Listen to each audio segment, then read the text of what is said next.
Well, here we are on YouTube. Yes, YouTube, the finest place in all the land. This is an interesting one here, Ryan.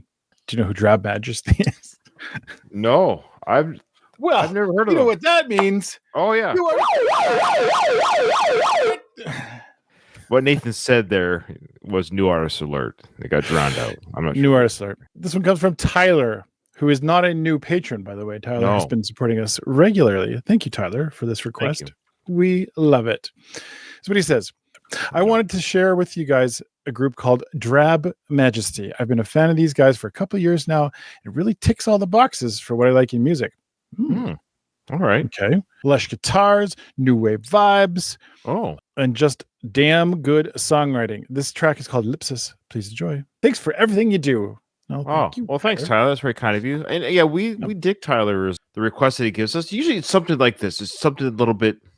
I'd have to go back and look at them all, but if we went actually made a Tyler playlist, Nathan, he's always given us stuff a little, exactly the word I'm thinking of, a variety of different music, but it's always just enough in the wheelhouse where we're not like, oh my goodness, what are we listening to? Just different, like just different sounds, different bands, independent or smaller artists, which I love. I love that we explore different artists on this channel. So thank you, Tyler, for being a longtime supporter of our channel too. So without further ado, Drab Majesty, and the song title is called Ellipsis.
I suspect you're going to like this a whole lot more than I do. I just have this feeling. This was the kind of sound that you were much more into than I was. There was parts of this sound when I was growing up that I was kind of like, oh, I like that song. I remember you gave me Blue Monday. Anyway, what about that song was any different than the songs from the 80s? Did it extend the sound of the 80s? Did it make it like a better sound? Because it sounded exactly like songs from the 80s. I like that there's a lot of artists that are exploring the 80s sound. Don't get me wrong, I like that. But I didn't hear anything there that was like, oh, that's really like taking it now and going to the next step. Well, you're right. I do like it more than you do. And I would do this channel with you long enough. Well, I've known you for, was it 38 years now? 38 years. Specifically doing this channel with you for the past 4 years together. I kind of know when you're going to dig a song. That's great. I'm glad Marlene agrees with you. That's wonderful. There might be people that agree with me. And if they do, can you please let me know if you agree with me and put that in the chat so we can Of course I will. All right. I actually agree with what you're saying. Everything you said about the sound, not how you feel about it, but because you said it sounds just like it was back then. You're right. Where for you, you're like, well, doggone it. For me, it was like, well, that's cool. This is very interesting. That's what art does. That's exactly what art does. Art is, here is a thing. Mm-hmm. For one person, it'll be like, wow, that's kind of cool. And the other person will be like, oh, I've heard this before. And that's okay. Maybe there'll be more people in the chat that can agree with me. So what I'm saying is because I like this sound, I got nostalgic. So I guess the nostalgia took over where I like hearing this again. So I agree with you. Did it bring anything new? No. You're right. You're absolutely correct about that.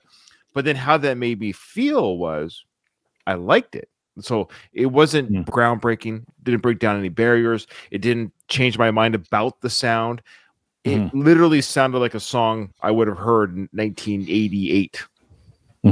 So whether that's good or bad, I guess is what you have to decide. I teleported back to 13-year-old Ryan listening to, Depeche Mode or Pet Shop Boys or whatever. And I'm like, oh, this is definitely what they want to do. They want to do this sound. Then you could just argue they nailed the sound so well that it sounded like it was literally from that time. So for you, it was like, I've been there, done that. And I wasn't necessarily the biggest fan of such music, but 35, 40 years ago, I think nostalgia won me over. So I think it's kind of cool that a band is doing this right now. They haven't done a new album in 5 years. I don't know if they're still together. I guess I kind of dug it. I think if I went to a live show of Drab Majesty, and by the way, their names, they're two members. It's just a keyboard and a guitarist, I think. So it's Deb and Mona. They're males, they're men, but they have an androgynous look. And that's just part of their act. I think it's part of their kind of like Boy George type thing. It's just their look. I don't know what they identify as. So I'm just speaking out of my butt here. According to what I see on Wikipedia, it's formed by a guy named Andrew. The keyboard is named Alex. So Andrew and Alex become